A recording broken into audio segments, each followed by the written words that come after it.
हरे कृष्णा। जय श्री हरि। प्रिय भक्तगणों, जिन भक्तों ने एकादशी का व्रत किया था वो द्वादशी में अपना व्रत खोलेंगे। हमारे शास्त्रों में, गीता में ये बताया गया है, द्वादशी का दिन बड़ा ही श्रेष्ठ और पावन होता है। इस दिन साधक को एकादशी का व्रत रखने के बाद द्वादशी में पारण करना चाहिए। प्रेम से बोलिए श्री हरि विष्णु भगवान की जय हो। प्रिय भक्तों, ये तो हम सभी जानते हैं कि हम एकादशी का व्रत पूरे विधि विधान से कर लेते हैं, लेकिन हम लोग एक चूक है उससे सभी कर बैठते हैं। हमें पारण का सही समय और सही नियमों का नहीं पता होता। हम पारण ठीक से नहीं करते तो हमें व्रत का पूर्ण फल प्राप्त नहीं होता। तो इस वीडियो में मैं आपको पारण की समस्त जानकारी दूंगी। पारण कैसे किया जाता है, हमें किस समय में क्या क्या कार्य करने हैं, वो सभी बात। तो ये वीडियो आपके लिए बहुत ही कारगर साबित होने वाला है। इसे ध्यानपूर्वक और पूरी श्रद्धा से देखना। प्रिय भक्तों, हमें एकादशी का व्रत जितने हम नियम से धारण करते हैं उसका पारण भी हमें उतनी ही श्रद्धा से करना चाहिए। एकादशी का जो व्रत है उसे ग्यास माता का व्रत भी कहते हैं। एकादशी का व्रत हर महीने में 2 बार पड़ता है।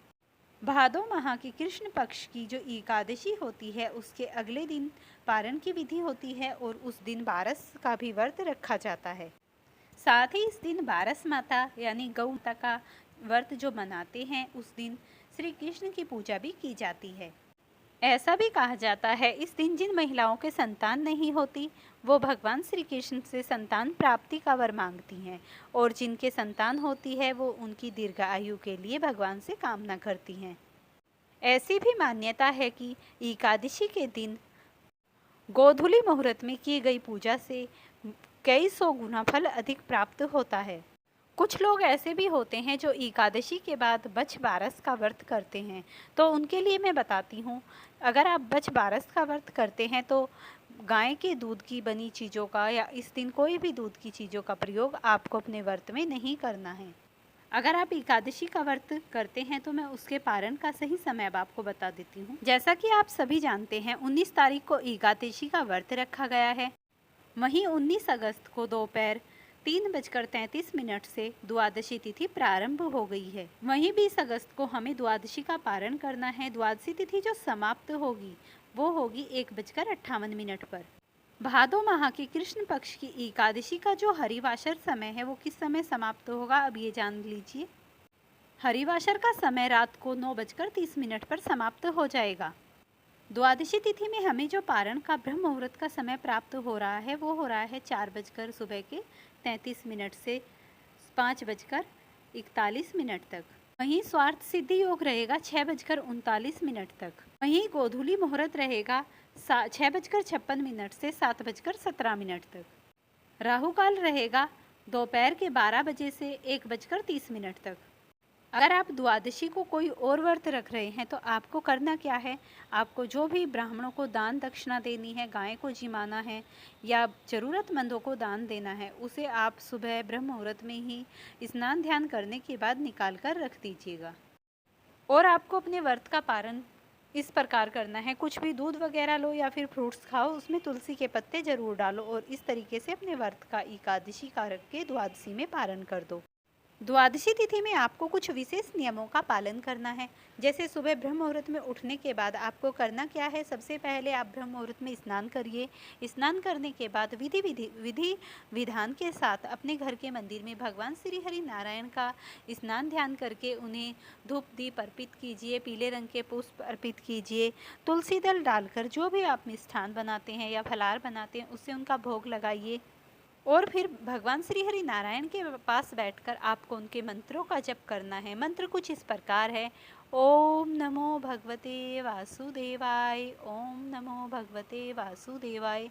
ये मंत्र अपने आप में कितनी सिद्धि प्राप्त किए हुए है कि इसमें इतनी सिद्धियां हैं। अगर आप द्वादशी में पारण करते समय इस मंत्र का जप करते हैं तो आप यकीन मानिए इस व्रत के जप करने मात्र से ही आपके घर में कितनी भी बड़ी गृह क्लेश, धन का अभाव, संतान ना हो, पैसा ना टिकता हो, समस्त प्रकार की समस्याओं से निवारण दिला देता है। ये भगवान का मंत्र एक अचूक बाण उपाय है।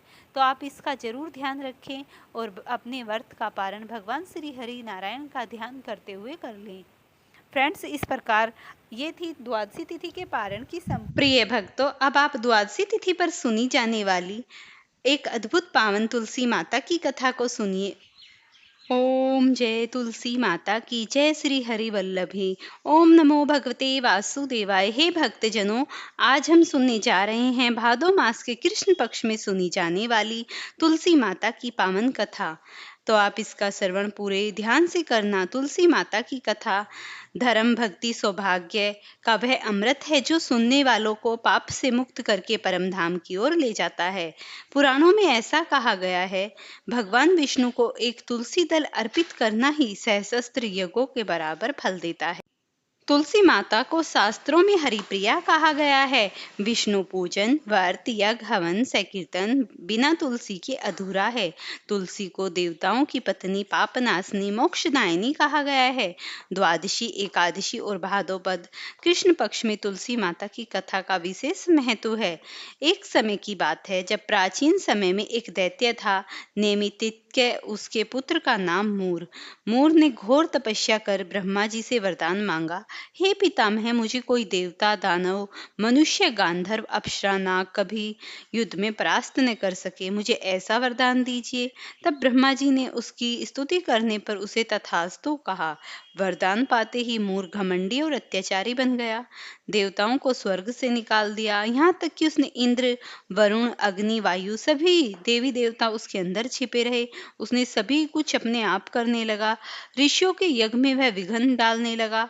साधारण जनता पर वह क्रूर अत्याचार करने लगा। इस तरीके से वह सभी देवी देवताओं को क्रूर रूप से सताने लगा। सभी देवता इससे परेशान हुए और भगवान विष्णु की शरण में गए, जहाँ भगवान विष्णु लेटे हुए थे शेष सैया पर, और जाकर बोले, प्रभु, मूरसुर ने हमें त्राही त्राही कर दिया है, अब आप ही हमारी रक्षा करें।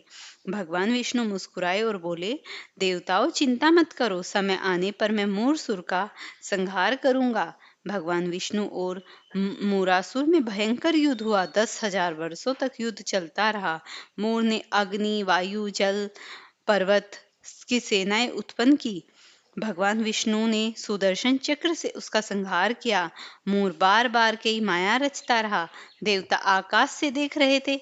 वे भयभीत थे कि युद्ध का अंत क्या होगा। अंततः विष्णु भगवान ने थक कर बदरिकाश्रम की गुफा में विश्राम करने के लिए चले गए। मूरसुर ने अवसर देखकर गुफा में प्रवेश किया और वह सोच रहा था, अब विष्णु सो रहे हैं, इन्हें मारकर मैं तीनों लोकों का अधिपति बन जाऊंगा। लेकिन सभी भगवान विष्णु के हृदय से एक दिव्य देवी प्रकट हुई, जिसका नाम था तुलसी माता। उसका तेज असहनीय था। तुलसी माता ने दिव्य स्वरूप धारण किया और मूरसुर पर आक्रमण कर दिया। एक ही प्रहार में मूरसुर का वध हो गया। देवताओं ने आकाश से पुष्प वृष्टि की। सारे लोग जय तुलसी माता की जय, हरिवल्लभे का घोष करने लगे। भगवान विष्णु जागे और बोले, हे देवी, तुमने महान कार्य किया है। आज से तुम्हें तुलसी माता कहा जाएगा। तुम्हारे बिना मेरी पूजा कभी पूर्ण नहीं होगी। अगर कोई भक्त पूरी श्रद्धा से तुम्हारी पूजा करेगा तो उसे संपूर्ण फल प्राप्त होगा। जो इस कथा को आज भी सुनता है, उसके सभी पाप नष्ट हो जाते हैं। घर में लक्ष्मी का वास होता है।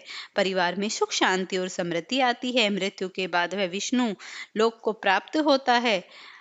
पुराणों में कहा गया है, यत्र तुलसी गृहे नित्य तत्र सर्वाणि तीर्थानि तत् देवा सर्वदा वासा कुवन्ति मनीषस्ता।